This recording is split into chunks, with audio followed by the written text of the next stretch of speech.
यहाँ पर सोमेश, सवालों का सिलसिला शुरू करें उससे पहले कोई डिस्क्लेमर आपकी ओर से? जी बिल्कुल। चूंकि मैं एक सेबी रजिस्टर्ड इन्वेस्टमेंट एडवाइज़र हूं, तो मेरे जो भी मैं आपको बताऊं यहाँ पे, ये मेरे व्यूज़ होंगे, ये मेरे रिकमेंडेशन नहीं है। और आपका फाइनल डिसीजन आपका अपना और अपने एडवाइज़र या अपने एनालिस्ट से बात करके उसके बाद एक इन्फॉर्म डिसीजन दें। जी बिल्कुल। तो अब पहले सवाल की तरफ बढ़ चलते हैं, और पहला सवाल हमारे पास है टीसीएस के बारे में। यहाँ शंकर लाल का सवाल है कि क्या टीसीएस को नीचे के स्तरों पर एक्यूमुलेट किया जा सकता है, एकत्र किया जा सकता है, मतलब नीचे के भाव पर ख़रीदते रहना, जैसे जैसे नीचे जाए वैसे वैसे ख़रीदते रहें, और 5 साल जैसी लंबी अवधि लेकर के ये चल रहे हैं, तो उस लिहाज से क्या इनका ये नज़रिया ठीक है कि इस तरह से काम करें टीसीएस में तो आगे फ़ायदा हो? पहले आईटी पर से पे दो बातें बता दूं मैं। पहली चीज़ कि मैंने बोला था कि एक तो लीडरशिप शिफ्ट होगी। जो भी लीडर्स हैं टेक्नोलॉजी शेयर्स, मिड कैप से लार्ज कैप, तो उस चीज़ का पहली चीज़ आप ध्यान रखिए। दूसरी चीज़, आने वाले समय में थोड़ा मार्जिन इम्पैक्ट होगा, क्योंकि हायरिंग बढ़ रही है इनकी, ट्रैवलिंग बढ़ने वाले हैं, जैसा मैनेजमेंट से समझ में आ रहा है। तो इन सब के कारण कॉस्ट पे थोड़ा प्रेशर आएगा। जो पहले लास्ट सितंबर क्वार्टर में जो पॉजिटिव्स हुए थे, वो अब उतने पॉजिटिव्स नहीं रहेंगे in terms of cost savings, तो इसका असर तो रहेगा। रही बात रेवेन्यू ग्रोथ की, तो चूंकि पाइपलाइन अच्छा है, लार्ज डील्स वगैरह सब अच्छे हैं, तो वो रेवेन्यू पे बहुत ज़्यादा डेंट नहीं आएगा, रेवेन्यू का कैगर मिल जाएगा, लेकिन कॉस्ट प्रेशर आएगा, जिससे आपका ऑपरेटिंग लेवल पे और नेट लेवल पे थोड़ा इश्यूज रहेगा। अब उसके कारण से ये अपना 30, 35, 38 वाला प्राइस अर्निंग मल्टीपल कितना जस्टिफाई कर पाएंगे, ये एक चैलेंज।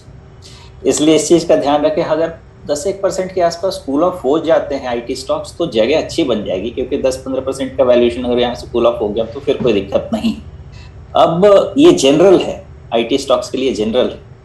लेकिन अब अगर पर्टिकुलर हम आते हैं टीसीएस पे, जो आपने मुझको पूछा है, तो टीसीएस पे मुझे रिजल्ट पर से कोई खराब नहीं लगे थे, मेनली एक्सपेक्टेशन की बात थी।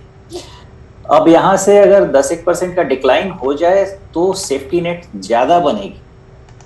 जो यहाँ देख के लगता है वो ये है कि अभी भी बहुत क्लैरिटी नहीं है कि यहाँ पे डाउनसाइड ओवर हो गया है।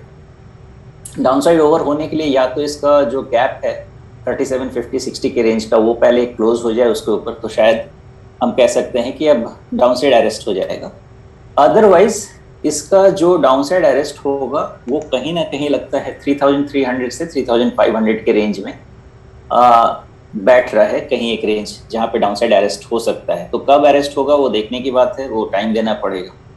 तो दो चीजें मैंने आपको क्लियर कर दी कि कहाँ के बाद लगता है कि डाउनसाइड अरेस्ट हो जाएगा, और नहीं तो और कितना डाउनसाइड दिख रहा है at this juncture. Over time इसको रीवैल्यूएट करेंगे।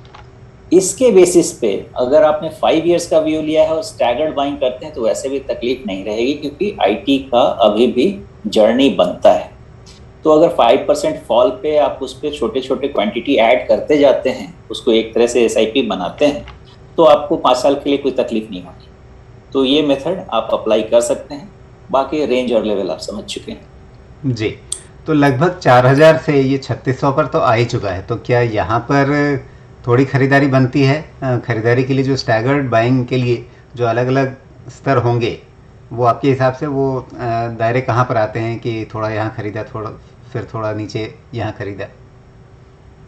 एक्चुअली आज का जो लो है वो थोड़ा सा आज का लो क्रिटिकल है, क्योंकि इसके नीचे में 3500 या उसके नीचे जाने के चांसेस बढ़ते हैं। तो यहाँ पे डिसीजन लेना थोड़ा बहुत क्लैरिटी नहीं है। हालांकि अगर आज का लो सपोर्ट लेता है तो हो सकता है यहीं से कंसोलिडेशन शुरू हो जाए। तो आप छोटे छोटे टुकड़ों में लेना है तो आप यहाँ से भी 10-20% करके लेना शुरू कर सकते हैं, उसमें कोई दिक्कत नहीं है। लेकिन आज के क्लोज के हिसाब से बहुत क्लैरिटी मुझे नहीं है कि क्या ये और नीचे जाके पुल ऑफ खत्म होगा या यहीं कंसोलिडेट करेगा। मुझे या तो ये चाहिए 3750 के ऊपर या 3500 के नीचे, तो एक थोड़ा डिसीजन बेहतर बैठेगा।